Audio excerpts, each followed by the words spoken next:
I'm Martin Newman. I'm standing here at the Royal Institute in Mayfair in London.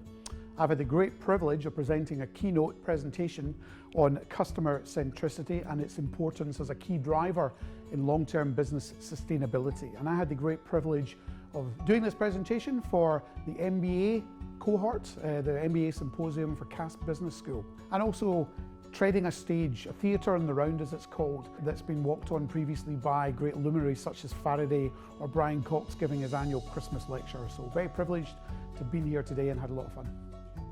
I think these brands all have 3 or 4 core things in common. Let me talk about the 3 of them now. They put the customer in control, number 1. So you are empowered. You're in control of the situation. Number 2, it's a more convenient proposition than the established brands are able to offer you. And number 3, they have far greater agility.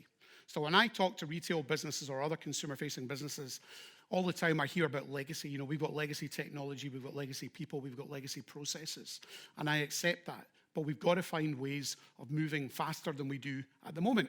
Because if you need to be 100% sure, I guarantee you, you're going to be 100% late. If you have to prove the business case for every single thing you do in your organization, if your CFO says no business case, no investment, you're going to be dead in the water at some point in the future. That I can guarantee you, because someone's going to come along without the business case that's recognized how to leverage technology to deliver a better and more seamless experience to your customers. Just look at the brands here, and this is only scratching the surface with some of the businesses that have sadly gone to the wall in the last few years. And of course there will be many more, and some of them have been resurrected, but they've had to close their stores, they've had to go through a CVA, they've had to go through administration. Why was that? I just think they were too slow to adapt. You know, if you're Debenhams or your House of Fraser, and you've got hundreds of stores, or maybe 50 or 60 stores, in their case, across the UK, and you've got 25 or 30% of your sales online, it goes without saying that chances are you probably got too many stores. I'd like to dispel some myths now, and I may have alluded to 1 or 2 of these already. So first of all, I'm going to talk about big data. And the reason why I'm going to talk about big data is I really do believe we love BS bingo in all the industries that we work in. We love coming up with all these terms that actually don't really mean anything to anybody. I still don't really understand what big data actually means. I really don't. I'm sure some of you bright people with your MBAs could probably explain that to me, but I don't know what it means. What we actually need is insight. Yeah? In our businesses, we have got probably more data than you could shake a stick at, but what we really need is insight. What's actually happening?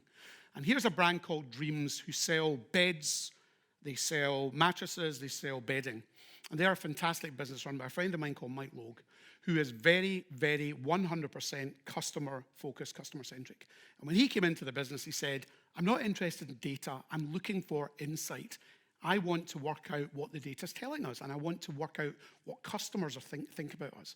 So he created this thing called Pillow Talk, and every week they capture thousands of pieces of feedback from their customers about how they performed online, how they performed in store, and what they think about the product. And he starts every single meeting with that insight. Not the data, but the insight. What customers are actually telling them as an organization. All the best retailers and business leaders I know walk the floor. The guy, Sir Terry Lee, who used to run Tesco. Yep. Andy Bond, who used to run Asda. Walk the floor. Why do you walk the floor?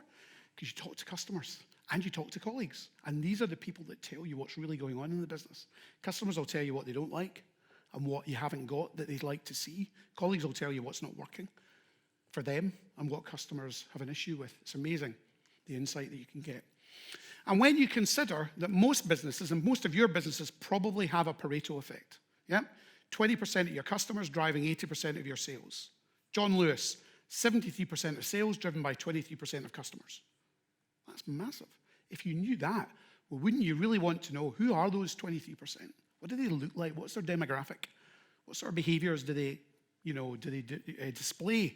Create little cohorts and segments, and then think about, well, how do I serve them even better? And more importantly, how do I go and find more people like them?